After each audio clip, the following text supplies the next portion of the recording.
ہی نسل اور اس کی چھوٹی بہن اپنے والد اور سوتیلی ماں کے ساتھ جنگل کے قریب رہتے تھے۔ ایک دن ان کے والد، جو ایک غریب لکڑی کاٹنے والے تھے، اس نے اپنی بیوی سے کہا، ہمارے پاس اتنے پیسے نہیں ہیں کہ ہم سب کے لیے کھانا خرید سکیں، آؤ بچوں کو جنگل میں چھوڑ دیں۔ اس کی بیوی نے کہا۔ ہی نسل اور گریٹل نے دروازے کے پیچھے چھپی ہوئی ہر چیز کو سنا۔ گریٹل رونے لگی۔ او فکر نہ کرو گریٹل، میرے پاس ایک منصوبہ ہے، ہی نسل نے کہا۔ جب سب سو رہے تھی، ہی نسل خاموشی سے کاٹیج سے باہر نکل گیا۔ اس نے اپنی جیبیں سفید کنکریوں سے بھر لیں۔ اگلی صبح بچوں کی سوتیلی ماں نے انہیں جگایا اور کہا، میرے ساتھ جنگل میں جلانے کی لکڑی جمع کرنے آئیں۔ چلتے ہوئے ہی نسل نے پتھروں کو راستے میں گرا دیا۔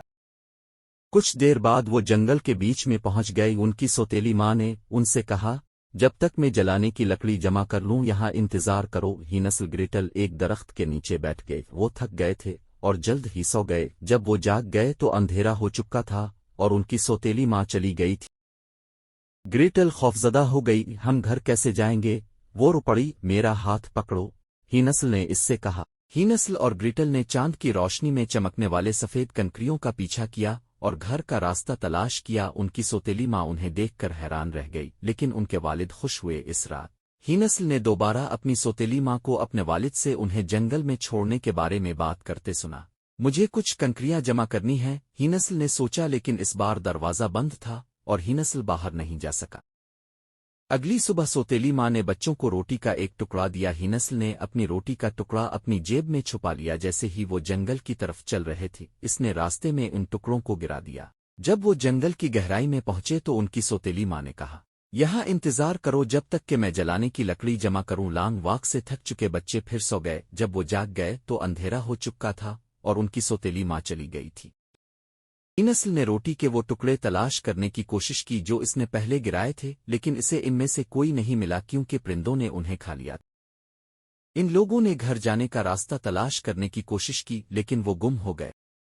انہوں نے ایک چھوٹی سی جھونپڑی دیکھی، یہ چاکلیٹ اور کیک سے بنایا گیا۔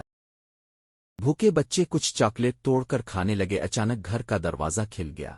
ایک بدصورت بوڑھی عورت باہر آئی اور چیخ پڑی، میرے گھر میں کون کبا رہا ہے؟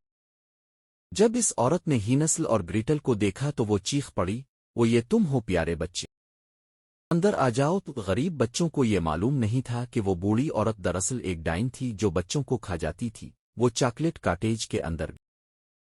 فوری طور پر ڈائن نے ہی نسل کو ایک پنجرے میں بند کر دیا۔ ہی نسل کے لیے کچھ مرغی بھون لیں، ایک بار جب وہ موٹا ہو جائے گا میں اسے کھا لوں۔ ڈائن نے گریٹل کو بتایا۔ ہر روز ڈائن ہی نسل کے پنجرے میں جاتی اور کہتی، مجھے اپنے بازو دکھاؤ۔ ہی نسل جانتا تھا کہ ڈائن آدھا اندھا تھا، اس لیے اس نے اسے اس کے بجائے مرغی کی ہڈی دکھائی۔ اب بھی پتلا ہے۔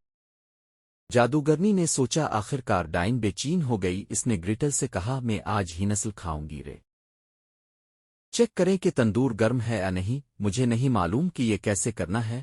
گریٹل نے کہا، مجھ پر نظر رکھو بے وقوف لڑکی، جادوگرنی نے چیخ کر کہا۔ جب ڈائن نے تندور کا دروازہ کھولا تو گریٹل نے اسے اندر اور اندر دھکیل دیا اور دروازہ بند کر دیا۔ پھر اس نے ہی نسل کو رہا کر دیا۔ ڈائن کی کاٹیج زیورات سے بھری ہوئی تھی۔ بچوں نے کچھ اپنے والد کے پاس لے جانے کا فیصلہ کیا۔ جلد ہی انہیں گھر واپسی کا راستہ مل گیا۔ لکڑی کاٹنے والا انہیں دیکھ کر بہت خوش ہوا۔ ان کی سوتیلی ماں چلی گئی تھی کیونکہ وہ مزید غربت برداشت نہیں کر سکتی تھی، لیکن اب لکڑی کاٹنے والا اور اس کے بچے امیر تھے۔ وہ خوشی خوشی زندگی گزار رہے تھے۔